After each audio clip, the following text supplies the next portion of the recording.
next tribute, that will be for children. The next tribute is by the children, and it will be read by Honorable Dr. Zenato Ajiman Rawlings, after which the National Democratic Congress will also read their tribute. Honorable Dr. Zenato Rawlings.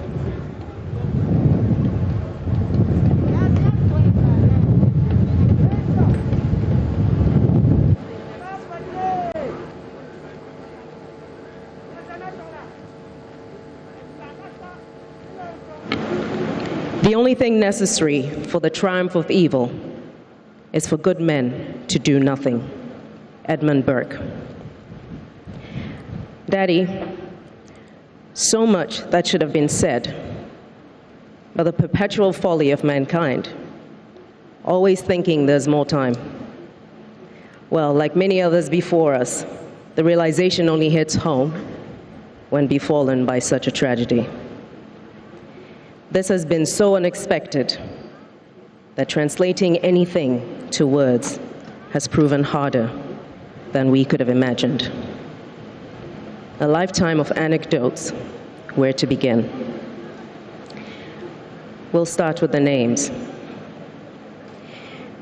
You were the earthly possessor of the name Jeremiah, whose mission covered some of the most turbulent and tumultuous decades in biblical history.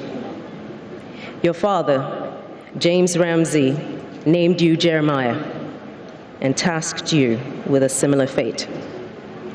Your shoulders were strong enough to carry the weight.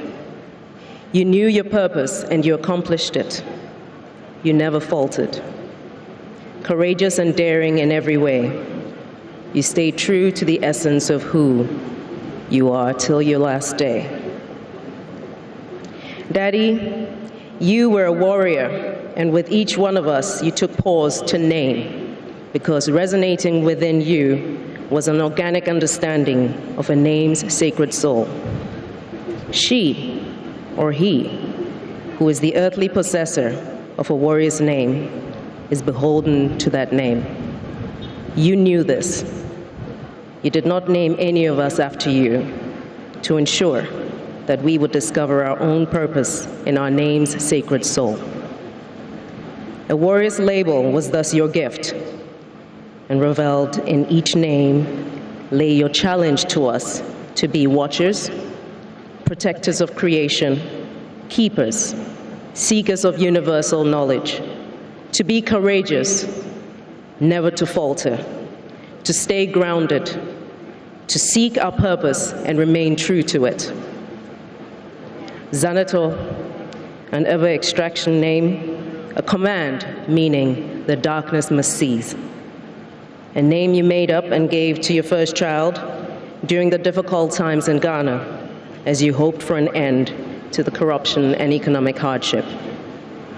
Your second child, Ya Asantua, of Asante extraction in modern-day Ghana.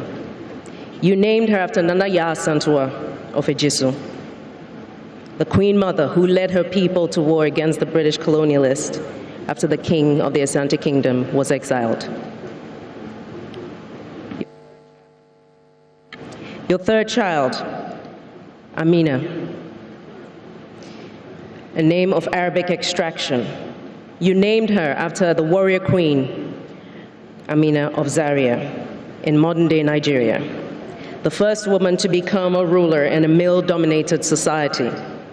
She expanded the territory of the Hausa people to its largest borders through conquest and opened up trade routes, amongst others. Kimathi, of Kikuyu extraction in Kenya. You named him after Dedan Kimathi, a Mau Mau military and spiritual leader who led his people in several uprisings that led up to the independence struggle against the British colonial rulers. Indeed, the names you chose for us epitomize your already concretized beliefs in Pan-Africanism. Perhaps it's no surprise that you created a bridge between members in the diasporan community and their ancestral home in Ghana in what became known as Panifest. Perhaps at our earliest memories, of the giant for many years we thought you were. Larger than life, adventurous spirit that was always the toast of every occasion, with your dashing lady love by your side.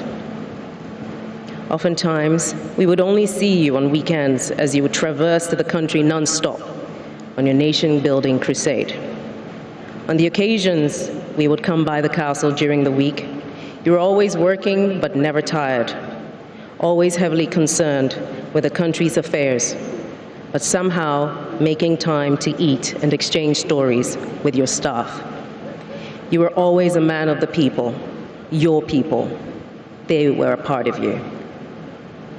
You wanted us to learn discipline, self-defense, but most importantly, a sense of community, as we sparred 3 times a week for many years with other club members in the Taekwondo club of the castle, with members from the Osu locality.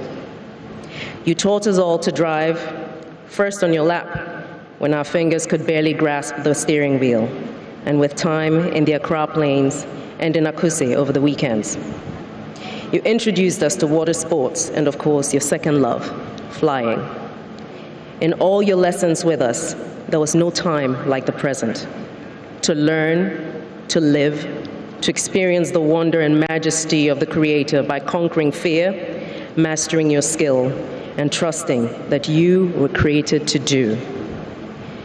You excelled at reinforcing that age was no restriction to boldness and adventure when you learned how to skydive after age 50. You were an artist at heart. Your portrait pencil sketches, but a preview of your natural talent.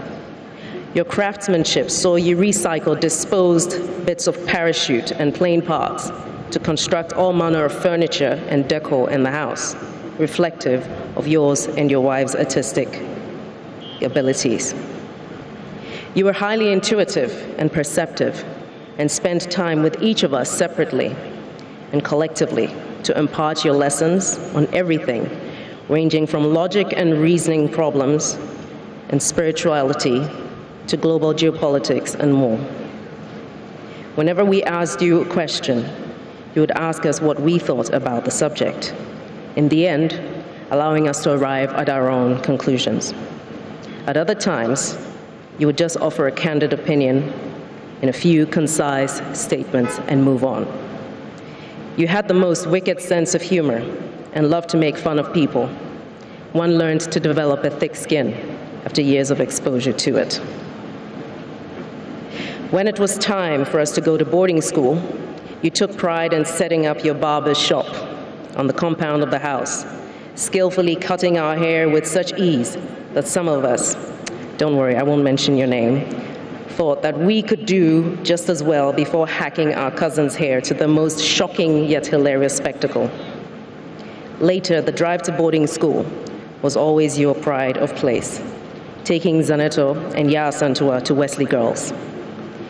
You and Mom would always ensure that you visited during the term, and in my case, Amina's case, I beg your pardon, you would regale her friends with stories about the time in Achimota and the mischief that you got up to.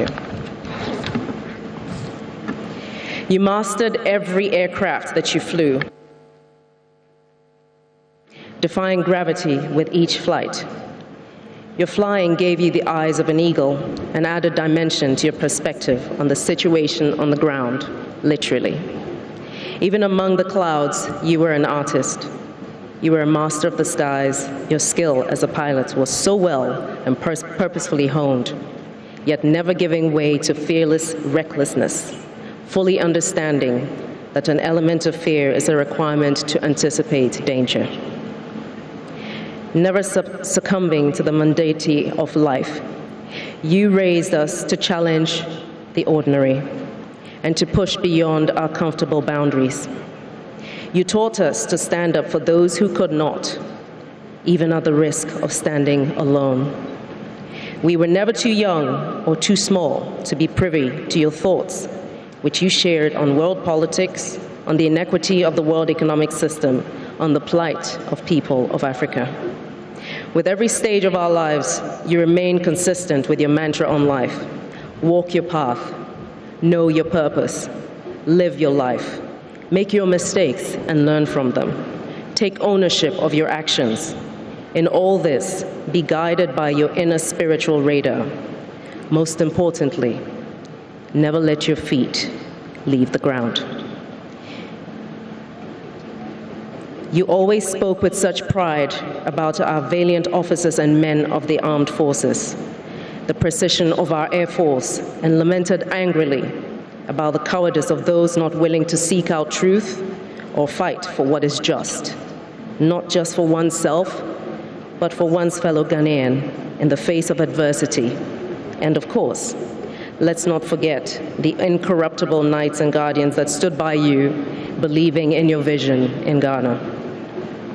Whatever your faults, whatever your shortcomings, you always thought about the health and well-being of others before yourself. And it's such a shame that not every individual got to see or experience that about you. However, we take solace in the fact that enough hearts were touched by you, whether it was paying school fees of numerous students, telling your family to squeeze in the car while you gave countless strangers a lift on the motorway, or giving a very well-accomplished academic student a flight in one of the aircrafts.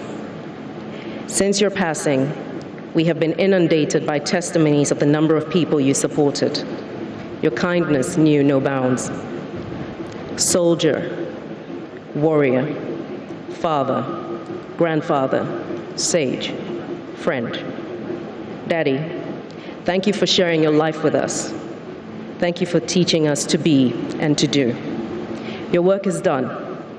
You're free now, so walk briskly and purposefully as you do among the ancestors. You will always be our warrior garden.